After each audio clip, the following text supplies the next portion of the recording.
Suspense.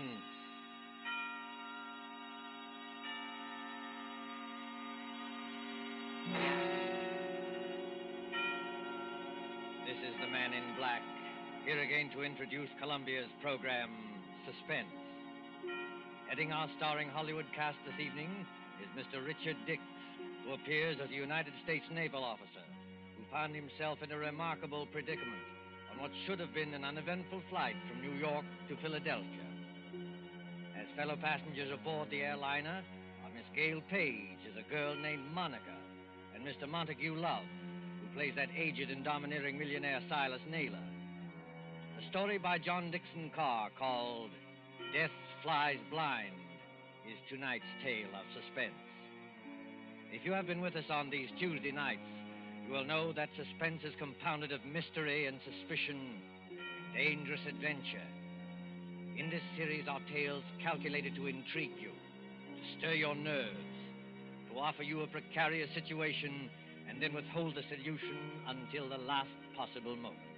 And so it is with Death Flies Blind and the performances of Richard Dix, Gail Page, Montague Love, and our other players, we again hope to keep you in suspense.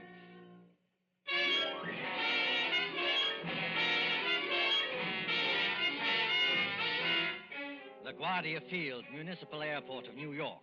LaGuardia Field, vast behind its white buildings. On a gray spring afternoon when rain splashes across the runways, dims the sky, and spatters on the wings of a great silver-painted airliner waiting beyond. Already as the limousine bus from the New York terminus slowly draws up to the waiting shed, you can hear the loudspeaker. 72, New York to Los Angeles. The big limousine bus, besides its driver, contains only two persons.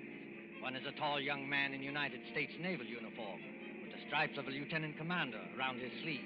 The other is a tall and dark-haired girl, her face a little frightened in the gloom. Flight 72, New York to Los Angeles. Plane ready to take off at gate number 6. Have your tickets ready, please. Fred, that can't mean us. Now, take it easy, Monica. We're not too late. They won't go without us. No, I mean it says New York to Los Angeles. That's right, Monica. We're only going to Philadelphia. You're still right, my dear. I arranged for a special stop at Philadelphia. It won't take long, and then they go on non-stop from there. Fred, that's just it. Who's going on from there? Oh, you'd be surprised. This airport bus must hold 20 people, but there's nobody in it except ourselves and the driver. Who's going on to Los Angeles or anywhere else? I was going to tell you about that, Monica. All right, miss. All right, sir. Hop under that shed and out the door on the other side. Oh, got your tickets ready? Yes, I've got them. All set, Monica? And rain is certainly coming down. Do they take off when it rains like this? Oh, miss, a little rain don't bother them. What does bother them is unsettled weather at other places. You mean it's perfectly safe? They never take off, miss, unless it is safe. You better hurry up now.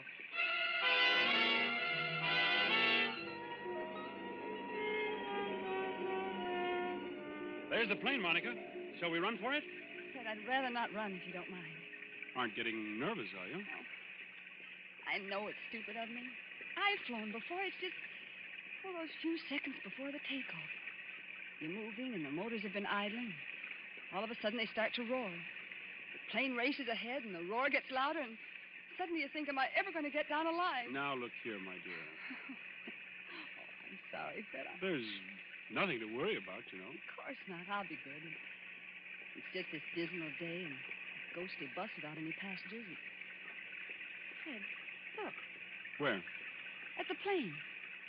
They've got all the windows covered inside with little gray curtains. Oh, that's all right, Monica. It's only a wartime measure. Wartime measure? Yes. Just keep those curtains closed for some minutes after taking off and before landing. So no one can make maps or take pictures of our airports.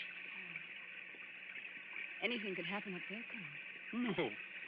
And what's more, if you're worried about your fellow passengers, look over your shoulder. Well, there are some people coming through the gate. Yes, you see the little gray-haired man with the big fellow on each side of him? The secretary dashing around them like a destroyer in a convoy? You know, I've seen that gray-haired man somewhere before. You've seen his picture. That's Silas Naylor, the third richest man in the world. Those two big fellows are his bodyguard. Does he need a bodyguard? Well, not more than most of us, I imagine. Fred, I don't like it. Oh, nonsense, my dear. Come on now, up the steps of the plane. Give your name to the air hostess at the door. That's it. Good afternoon, miss. May I have your name, please? I'm Monica Vale. You're the air hostess? That's right, Miss Vale. Take any seat you like. And you, sir? Onslow, Lieutenant Commander Fred Onslow. Oh, yes, Commander. We've had instructions about you. Happy to have you with us, even if it's only as far as Philadelphia. Thank you. May I take your overcoat or your briefcase? Only the overcoat, please. I'll keep the briefcase. Fred, look there. What is it now? That man you called Mr. Naylor's secretary. Light-haired man, rather good-looking. He's sprinting towards this plane as fast as he can run. Well, he'd better be careful on that slippery surface. He certainly has. Look out, man. Look out, man. Watch your step. Look. Well, are you all right? Here, let me help you up. I'm all right, thanks. Perfectly all right. Air hostess. Yes, sir. My name is Michael Shepard. I'm Mr. Naylor's secretary, and I think there must be some mistake here. Mistake, sir? Yes. When Mr. Naylor travels, he's in the habit of booking every seat in the plane to ensure privacy. Yet we seem to have 2 extra passengers. Well, I'm afraid that's my fault, Mr. Shepard. Indeed, sir. Then would you and the young lady be good enough to take some later flight? Oh, I'm sorry. I'm afraid I can't do that. No, and why not? Maybe I ought to explain, Mr. Shepard, that Commander Onslow had last-minute orders to join his ship. He and Miss Vale have priority as far as Philadelphia. Philadelphia. Must we stop there? Only for a few minutes, Mr. Shepard. This is outrageous.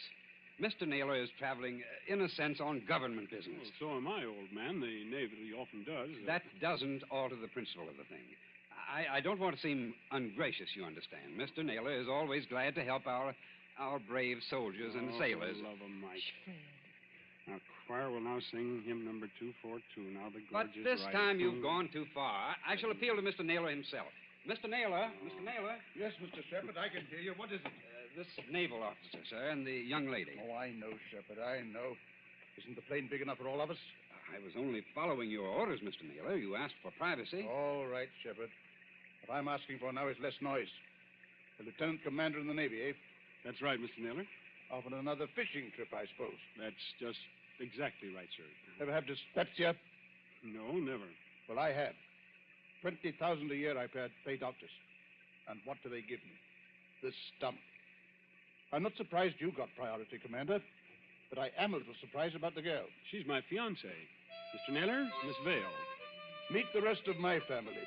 These 2 bruisers here, including the one with the mouth organ, are my bodyguard, Mr. Cohen. I'm pleased to meet you, Commander. How do you do? This is Mr. O'Reilly. Glad to know you, Commander. How are things going? Hey, Cohen, don't you ever get tired of playing that mouth organ? Stand away from the doors. I want to close it. Will everyone please take your seats and fasten the seatbelts? Are we ready to take off? Yes, in just a moment. Shepard. O'Reilly. Cohen. Come along to the front of the plane. Yes, sir. Oh, we'll sit in the back here, won't we, Fred? Yes, of course. Fred, is anything wrong? No, of course not. Why, what could be wrong? Then you'd better sit down. We're starting to move. That's good advice, Commander Onslow. But I must ask you, Miss Vale, not to touch the curtain on the window. How soon before we can open the curtain? As soon as we're well away from New York. You see that illuminated sign, no smoking, fasten seatbelts? Yes. What about it? When the lights in the sign go out, you can open the curtains and smoke as much as you like. Now, if you'll excuse me. Certainly. You needn't try to fool me, Fred Onslow. I saw you. You saw what? I saw you pick up that scrap of paper one of those men dropped. Why, that wasn't anything, Monica. May I see the paper? No. Why not? Well, because I'd rather you didn't see it, that's all. There is something wrong, isn't there? Look, Monica, let me repeat over and over. What could be wrong? Why, there's Silas Naylor, an internationally famous figure, with a group of trusted attendants. Here's an ACA plane as safe and dependable as the old gray mare. All the same, All the same what? I wish I hadn't brought you along. I wish there was some kind of an emergency cord, like a train, so that you could stop this plane whenever you had. We're on our way.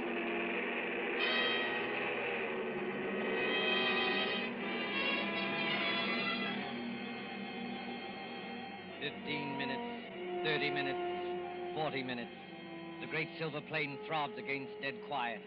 It's warm and stuffy in the cabin, despite the hissing ventilator. Dim white reading lamps shine down on a double row of cushioned chairs along one side and a single row of cushioned chairs along the other.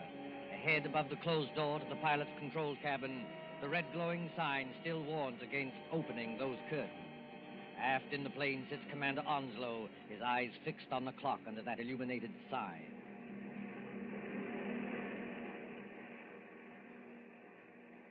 Monica, Yes? What? it's not exactly all right. Fred, why do you say that? Because we should have been in Philadelphia 5 minutes ago. At least we should have been circling over the field. And we're not? No.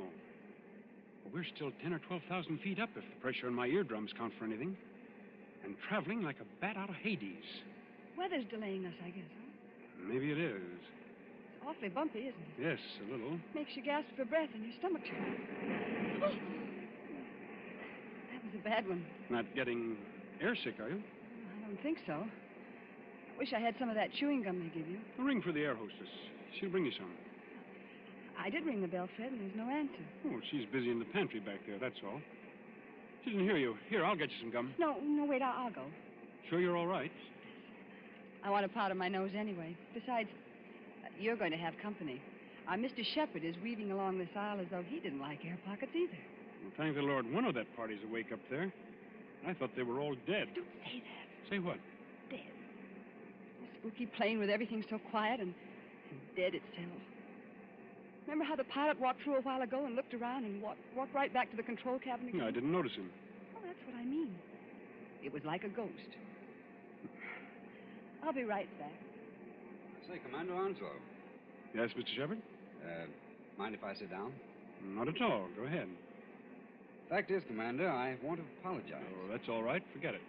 I'm not such an ill-mannered guy as I must have sounded. It's no joke, you know, taking care of the chief. I've got to go ahead like a cyclone so that everything would be quiet when he gets there. And it's a great responsibility, too. I can imagine.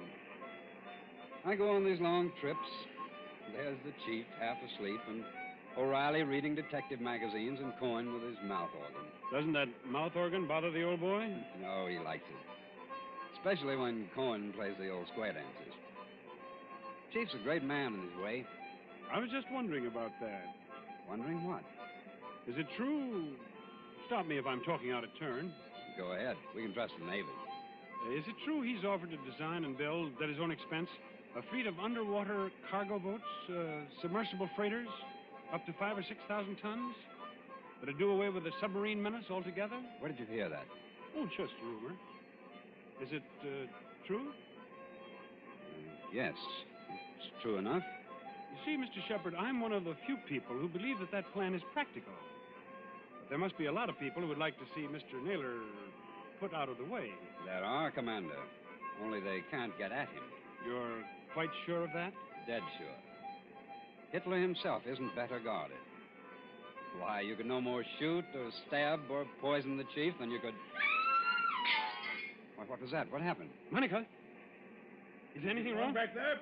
Well, it's all right, sir. It's only a noise in the pantry. We'll see to it. Monica, pull yourself together. What's wrong? It's that air hostess, Miss Lee. Well, what about her? She's lying back in the pantry among the broken dishes with her head all over blood.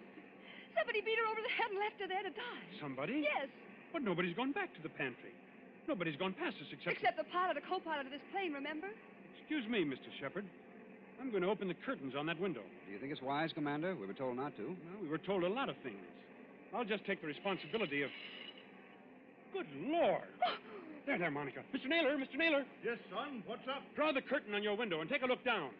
If O'Reilly and Cohen have got guns, they better keep them handy. Is that so now? Why? Because we're not flying west. We're over the Atlantic Ocean now and headed straight out to sea.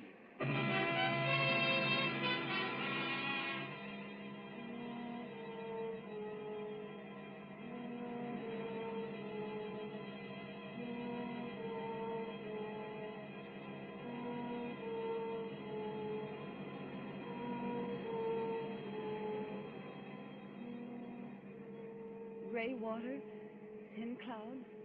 We must be miles and miles away from land. We are miles away from land. Does anybody here know anything about first aid? I do, Commander. I studied medicine in the old days. Then you better go back and look after the hostess. We'll join Mr. Naylor. Steady, Monica. Well, I'm all right. It's this horrible blind feeling, that's all. Air pocket, look out. See here, Commander. We're over the ocean. What the devil's going on here, eh? You're being kidnapped, Mr. Naylor. That's my guess. Kidnapped, did you say? Ah, come off it, Commander. We ain't as dumb as that. The pilot and the co-pilot of this plane are fakes. They've replaced the real officer. Ah. On a dark day like this, with their raincoat collars turned up, they could have gotten away with it. And hijacked us straight off the airfield. Is that it? Yes, I'm afraid so. The hostess must have spotted one of them and knocked her out. Now, what about the airport? Wouldn't they know a plane was missing? Well, not until we failed to show up at Philadelphia.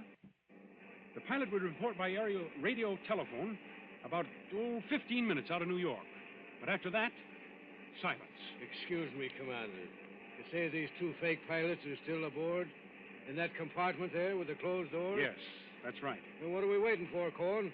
Till we get to work on them? You said it, Barney. Now, wait a minute, both of you. You wouldn't be trying to stop us, would you, Commander? The one thing we don't want is a gunfight 12,000 feet up. Can any of you fly a plane? No, not one of us. Well, neither can I. So if anything happens to those two pilots, how are we going to get down? I see, young fellow. Well, what are you going to do? First of all, we'll try rapping on the door. Have your gun ready. You can count on that, sir. Fred, listen to me. Be quiet, Monica. Has this anything to do with the scrap of paper you picked up off the floor? What scrap of paper, Oh, Commander? never mind, sir. Why, this door, it's unlocked. Unlocked? Now, don't take any fool chances, young fella. The way I always did when I was your age. Stand to one side when you open that door. Let Cohen and O'Reilly take care of it. Good Lord. Well, the control cabin is empty. There's nobody at the controls. You mean we're flying without a pilot? Yes. See that stick move back and forth? As though a ghost had hold of it? Those crooks do. They set the automatic controls. It's a gyroscope attachment that keeps her steady. And then they must have bailed out. And what's going to happen to us? You see, Monica, the fact is... Go on, Fred. Tell me the truth. I'll know if you don't. Well, we'll go on until our gas runs out or until a storm hits us. Then we'll dive into the sea. It's as good a way of killing Mr. Naylor as any. I see, son. Have we got any chance at all? Frankly, I don't know. Wait till I get a look inside of that control cabin. Holy Mother, that's done.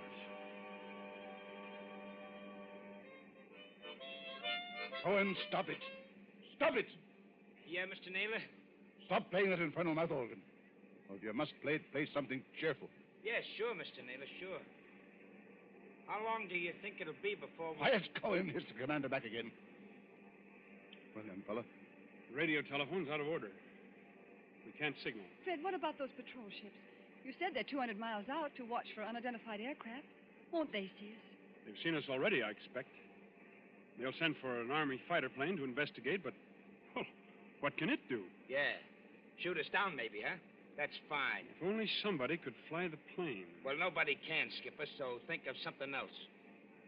See, Mr. Naylor, I was wrong. Wrong, son. About what? One of your party, and I can guess which one, dropped a torn piece of paper. There was a line of writing on it, probably the end of some instructions.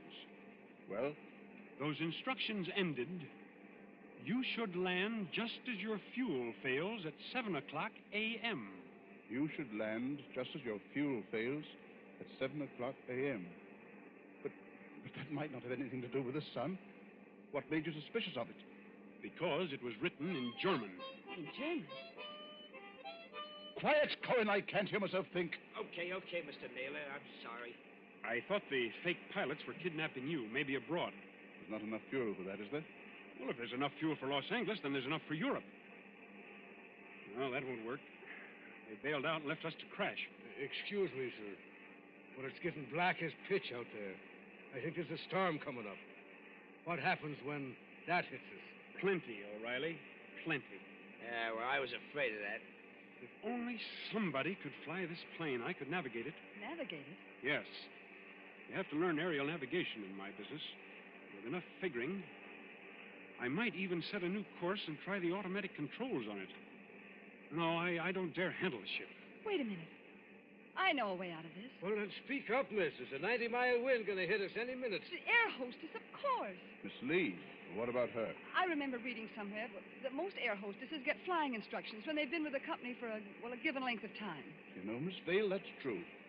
There was a girl of Inter Airways who told me the same thing. And if this one can even make a try at landing a plane, we may get back to New York yet. I thought you said she'd been knocked out. Well, she isn't badly hurt, but there's just a chance that maybe she's... There's Shepard, coming back from the pantry. Anybody got a drink? Wasn't very pleasant back there. How is she? You know, we were just wondering whether Miss Lee might be in any shape to pilot the plane. Pilot the plane? Why in blazes should she pilot the plane? There's no time to explain now, Shepard. But we're bound for Davy Jones unless something's done. Could she do it? No. Not even if we revived her? Not if all the doctors on Earth stood at her side. Why, but I don't think you understand, sir. Miss Lee has just died.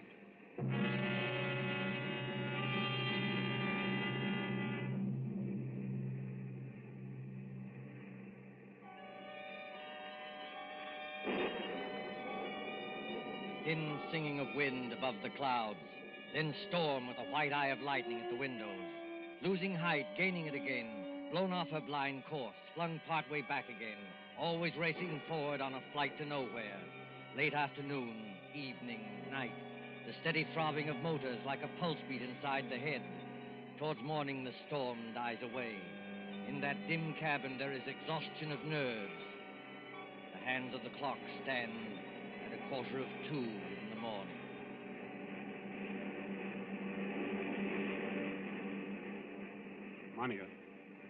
Monica, wake up. What? Oh. Shh. It's Fred. Now keep your voice down. Have I been asleep? Yes, for a couple of hours. They say condemned criminals sleep on the night before their execution. Where are the others? I was a boy back home in the county down then. My father used to say to me, Barney O'Reilly, says he, did you ever see a banshee? A banshee, says he, is the old woman that lets you know when you're going to die. Pipe down, you two. I'm sorry, Mr. Naylor. No offense, Chief. Can't a man play a quiet game of solitaire without somebody yapping all the time? Black 9 on red 10. Listen, Monica, and listen carefully. My first idea was right after all. What are you talking about? There's somebody aboard this ship who can fly a plane. Shh. There is. I proved it by the automatic controls. Proved it how? If those controls had stayed as they originally were, the side winds would have blown us clear off our course. But we're still on our course. That shows that somebody's been sneaking in there and setting us right again when we do stray. Then you mean... I mean that we're headed for somewhere. We're being taken somewhere. But we may outwit this gentleman yet. Outwit who? Is somebody still talking back there? I'm sorry, Mr. Naylor. Monica's just waked up. None of us can feel very much like sleeping anyway. You're right, son. I admit it. Come up here and join me, will you? With pleasure. I've cheated myself in this twice in this card game, but I still can't make it come out. Oh, what's the use pretending anyway? We know we're in for it. It's this waiting that gets you. Yeah, that goes for all of us, Mr. Naylor. What I'm dreading is the minute when those motors choke and go dead, and we start whirling down, down, down. What does it sound like, Commander, when motors conk out? I've never heard it, Mr. Naylor, but I imagine it sounds like... Listen. I imagine it sounds like that. We're losing height. I can feel it. Well, Cohen, I guess this is the payoff. Yeah, you said it. But look here, Mr. Naylor, we can't be out of fuel. Because it's too early. Look at the clock. It's only 5 minutes to 2 o'clock. I beg your pardon, old man. It's 5 minutes to 7 o'clock. 7 o'clock? Are you crazy? No. Haven't you forgotten the cross-ocean changes in time? By George, the commander's right. European time is 5 hours ahead of our time. If you don't believe me, just notice that it's getting daylight outside. I was thinking of that message. You should land just as your fuel fails at 7 o'clock a.m. Stand perfectly still, all of you. Yeah, what's got into little Lord Fauntleroy? I'll show you what's got into me, my friend. Yes, I rather thought you would. I shall go into that control cabin. Follow me if you like. I shall sit down at the controls, and I shall bring this plane safely to the ground. Safely to the ground? Where? In Germany, of course. Germany? Don't pull a gun, Cohen. If you plug him, we're all done for. That is good advice, Mr. Cohen. I might add that we're getting closer to the ground every minute. For the love of... Do I take control? Yes, go ahead. But We're following you. Follow by all means. All right. Let's get comfortable here. I take up my position, so. There's fog below. Can you see? Well enough, Miss Dale. Well enough. We must go down rather quickly. And I can't help if it's somewhat rough on your ears. You young swine, what's the idea? The idea, dear patron, is to bring you and your plans for a submarine freighter to a country which will appreciate them. Then those two fake pilots? They were colleagues of mine. Unfortunately, if they had remained, your pug uglies would have started a gunfight, and none of us might have got here. Well? So they left by parachute. And I brought you safely, without blood or toil, into the boundaries of the Third Reich. You're going down too fast, man. Now take it easy. I am perfectly in command, thank you. Look out! The trees, Look out, they're coming man. straight up at us.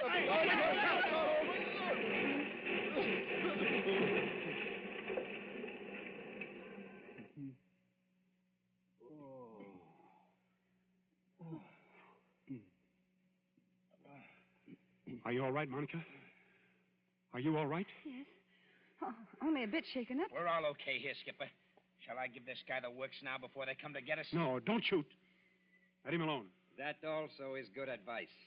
And now, my friends, my mission is ended. I stand up on the pilot's chair.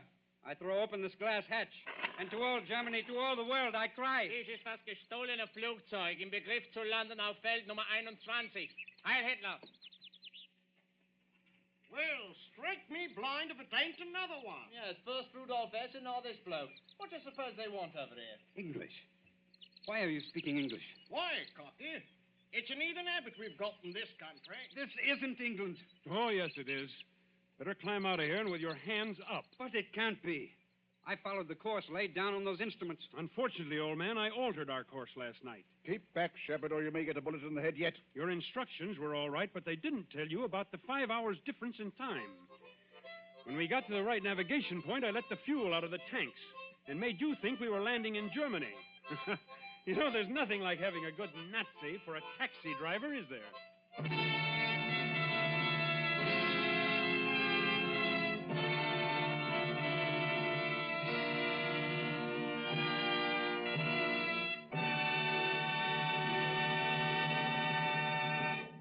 And so ends Death Flies Blind, starring Richard Dix with Gail Page and Montague Love. Tonight's tale of Suspense. This is your narrator, the man in black, who conveys to you Columbia's invitation to spend this half hour in suspense with us again next Tuesday, same time, when Mr. Paul Lucas will star in the suspense play called Mr. Markham, Antique Dealer.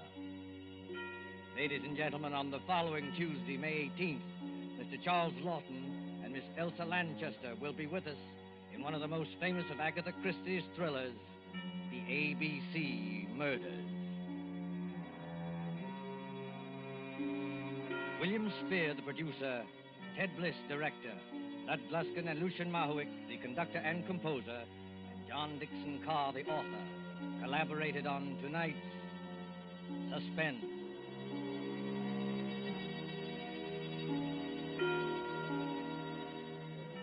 This is the Columbia Broadcasting System.